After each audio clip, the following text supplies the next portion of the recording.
Welcome to divine classes. आज हम लोग देखेंगे सेट नंबर 7 जिसमें कि कुल 50 प्रश्न कराए गए हैं। 35 जो है जीएस जीके के और 15 करंट अफेयर्स के कराए गए हैं। तो वीडियो को लास्ट तक देखिएगा क्योंकि वीडियो का फुल डिस्कशन कराया गया है। अगर आप किसी भी एग्जाम का तैयारी करते हैं जिसमें जीएस जीके पूछा जाता है तो ये आपके लिए काफ़ी लाभदायक होगा।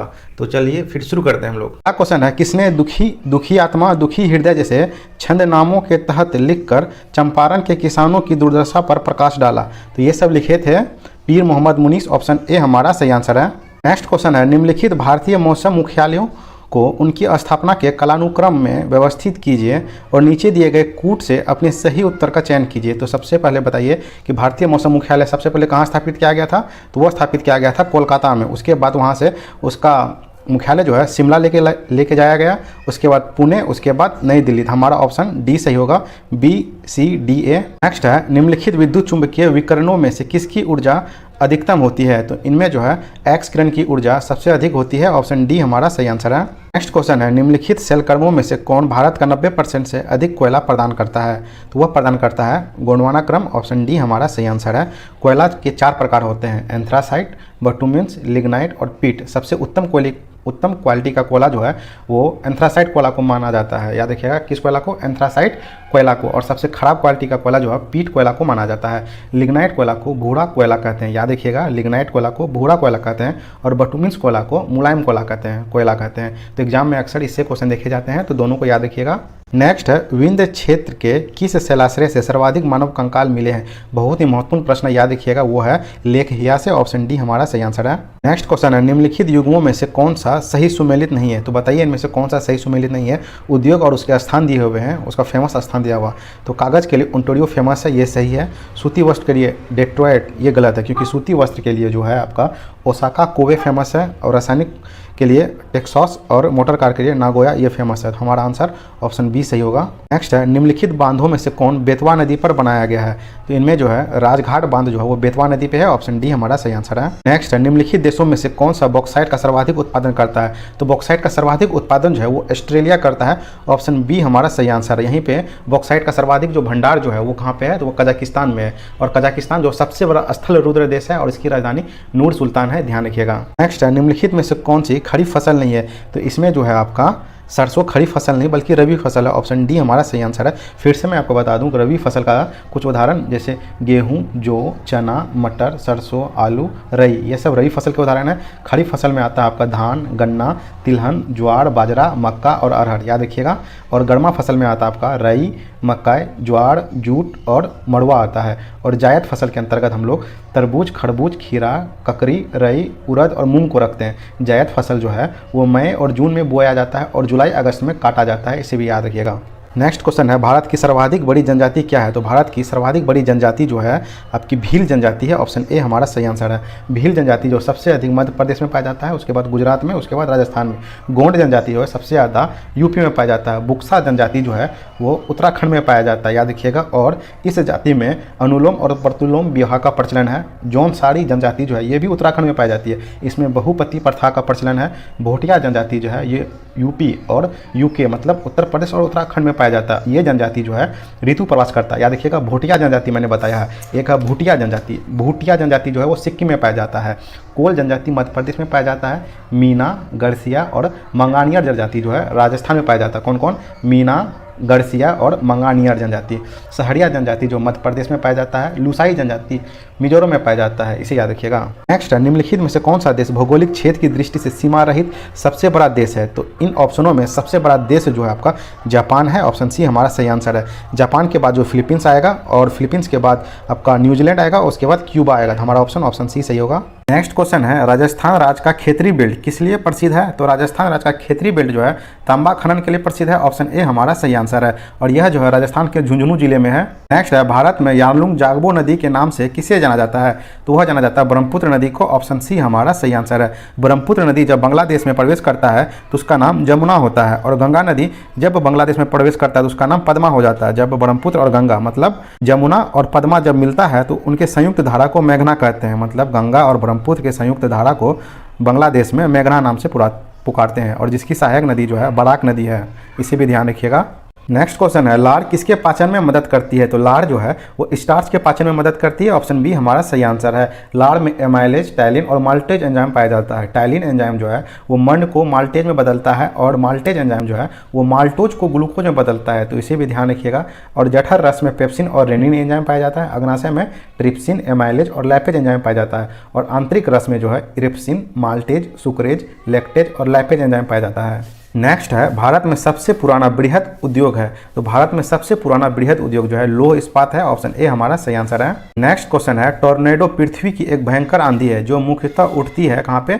यह उठती है अमेरिका में। ऑप्शन ए हमारा सही आंसर है। नेक्स्ट क्वेश्चन है खट्टे दूध में होता है। तो खट्टे दूध में जो है लैक्टिक एसिड होता है। ऑप्शन डी हमारा सही आंसर है। फॉर्मिक अम्ल जो है वो लाल चींटी के डंक में और बिच्छू के डंक में पाया जाता है। सेट्रिक अम्ल जो है खट्टे फल, नींबू और संतरा में पाया जाता है। बेंजोइक अम्ल जो है घास, पत्ते और मूत्र में पाया जाता है। नाइट्रिक अम्ल जो है फिटकरी और सोडा में पाया जाता है। एसिटिक अम्ल जो है फलों के रस और सिरका में पाया जाता है। यहीं पर टार्टरिक अम्ल जो है इमली और अंगूर में पाया जाता है। लैक्टिक अम्ल दूध में पाया जाता है। यूरिक अम्ल जो है मूत्र में पाया जाता है, इसे भी ध्यान रखिएगा। नेक्स्ट क्वेश्चन है निम्नलिखित में से कौन सत्यशोधक समाज का संस्थापक था? तो सत्यशोधक समाज की स्थापना जो है 1873 ईस्वी में ज्योतिबा फुले ने किया था। ऑप्शन बी हमारा सही आंसर है। ज्योतिबा फुले का एक प्रसिद्ध पुस्तक है जिसका नाम गुलामगिरी है, याद रखिएगा। और डॉक्टर भीमराव अंबेडकर ने जो है बहिष्कृत हितकारी सभा की स्थापना 1924 ईस्वी में किया था। और भीमराव अंबेडकर को भारतीय संविधान का जनक माना जाता है। और रामास्वामी नायंगर जो है वो आत्मसम्मान आंदोलन की स्थापना 1925 ईस्वी में शुरू किया। आत्मसम्मान आंदोलन की शुरुआत 1925 ईस्वी में किया था, याद रखिएगा इसको भी।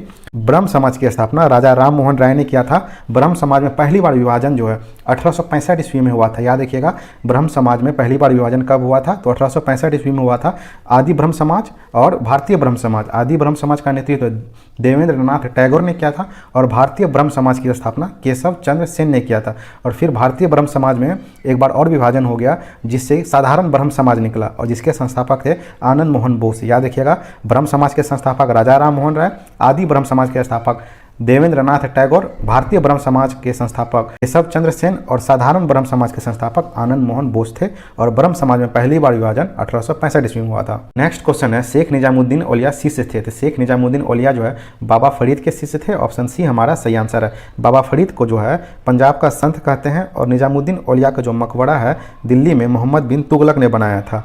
ये लोग जो है सूफी संत थे। सूफी शब्द की उत्पत्ति जो अरबी भाषा से हुआ था।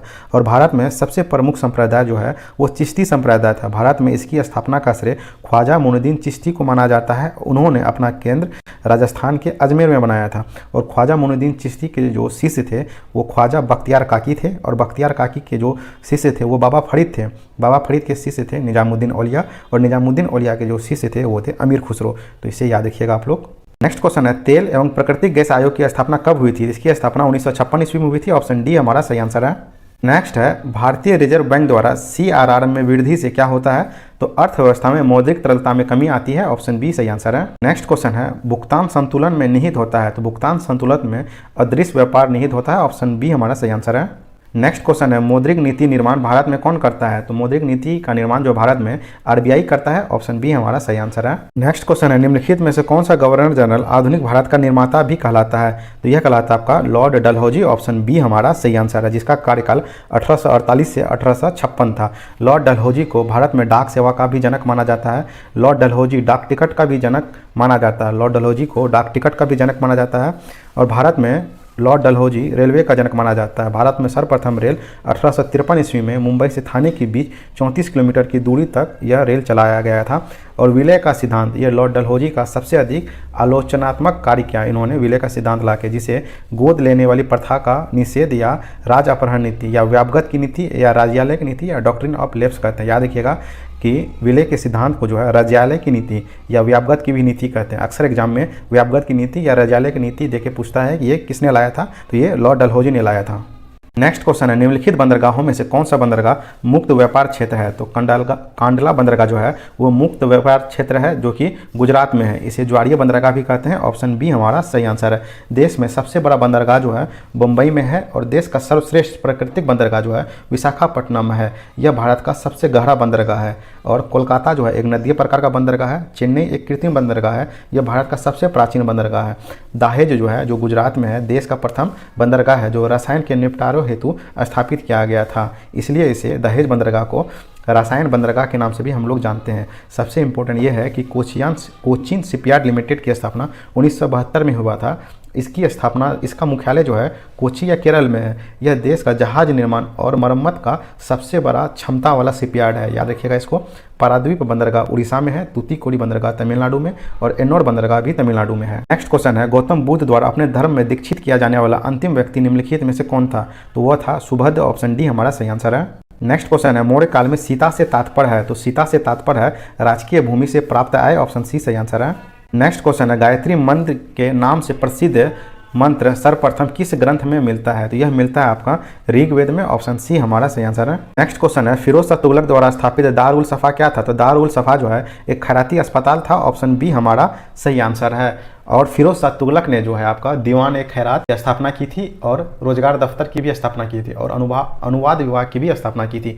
अमीर ए कोही जो एक कृषि विभाग है, इसकी स्थापना मोहम्मद बिन तुगलक ने किया था। दीवान ए अर्ज जो सैन्य विभाग था, इसकी स्थापना बलवन ने किया था, इसे याद रखिएगा। नेक्स्ट क्वेश्चन है, उत्तर भारत में चांदी का सिक्का टंका जारी करने वाला कौन सा मध्यकालीन शासक था? तो वह था इल्तुतमिश, ऑप्शन ए हमारा सही आंसर है। एक टंका बराबर 48 जीतल होता था, इसे याद रखिएगा। नेक्स्ट क्वेश्चन है, निम्नलिखित में से कौन जहांगीर के दरबार में ब्रिटिश शासक जेम्स प्रथम का राजदूत था?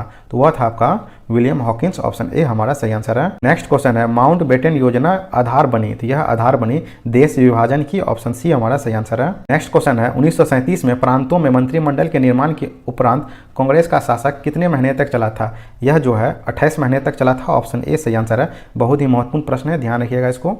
नेक्स्ट क्वेश्चन है, डेक्कन एजुकेशन सोसाइटी की स्थापना से कौन संबंधित है? तो वो संबंधित है जस्टिस रानाडे, ऑप्शन ए हमारा सही आंसर है। नेक्स्ट क्वेश्चन है, आजाद हिंद फौज के अधिकारियों के लाल किला में चल रहे मुकदमे में उनके पक्ष से निम्नलिखित में से किसने वकालत की थी? तो यह वकालत की थी सर टीबी स्प्रू ने, ऑप्शन बी हमारा सही आंसर है, जिसका पूरा नाम सर तेज बहादुर स्प्रू है। नेक्स्ट है, हाल ही में नेत्रहीनों के लिए T20 विश्व कप के ब्रांड एम्बेसडर कौन बने हैं? ये बने हैं युवराज सिंह, ऑप्शन बी हमारा सही आंसर। बहुत ही महत्वपूर्ण प्रश्न है, ध्यान रखिएगा इसे। नेक्स्ट है, हाल ही में कौन भारतीय मूल के व्यक्ति ब्रिटेन के नए प्रधानमंत्री बने हैं? वो बने हैं ऋषि सुनक, ऑप्शन डी हमारा सही आंसर है। नेक्स्ट है, हाल ही में उल्फ क्रिस्टसन किस यूरोपीय देश के नए प्रधानमंत्री बने हैं? ये बने हैं स्वीडन का, ऑप्शन ए हमारा सही आंसर है। स्वीडन की राजधानी स्टॉकहोम है, हंगरी की राजधानी बुडापेस्ट है, पोलैंड की राजधानी वर्षा, इटली की राजधानी रोम है। नेक्स्ट, हाल ही में जारी हुरून इंडिया की वर्ष 2022 के दानदाताओं की सूची में किसको शीर्ष स्थान मिला है? तो यह मिला है आपका शिवनादर को, ऑप्शन सी हमारा सही आंसर है। यही याद रखिएगा, शिवनादर जो है शिवनादर SCL के फाउंडर और चेयरमैन है। नेक्स्ट, हाल ही में फेड द्वारा उच्च जोखिम वाले देशों की सूची में किस देश को जोड़ा गया है? तो ये जोड़ा गया है म्यांमार को, ऑप्शन बी सही आंसर है। याद रखिएगा, फेड का फुल फॉर्म होता है फाइनेंशियल एक्शन टास्क फोर्स और म्यांमार की राजधानी नेपिटो है।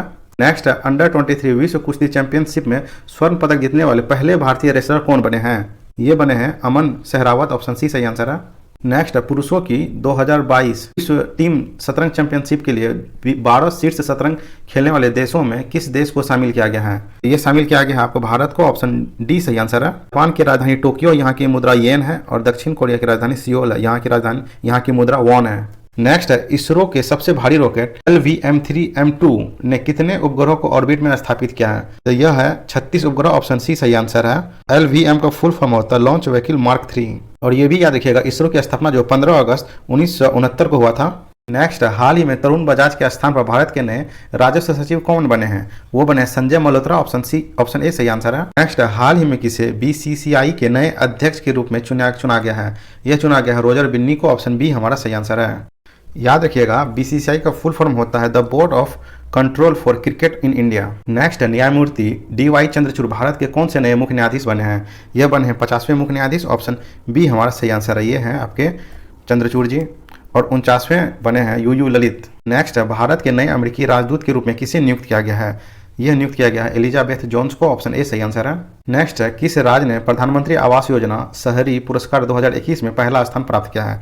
यह प्राप्त किया उत्तर प्रदेश ने, ऑप्शन सी सही आंसर है। याद रखिएगा, उत्तर प्रदेश के जो गवर्नर है वो आनंदीबेन पटेल है और यहाँ के मुख्यमंत्री हैं योगी आदित्यनाथ। तमिलनाडु के गवर्नर हैं RN रवि और यहाँ के मुख्यमंत्री हैं MK स्टालिन।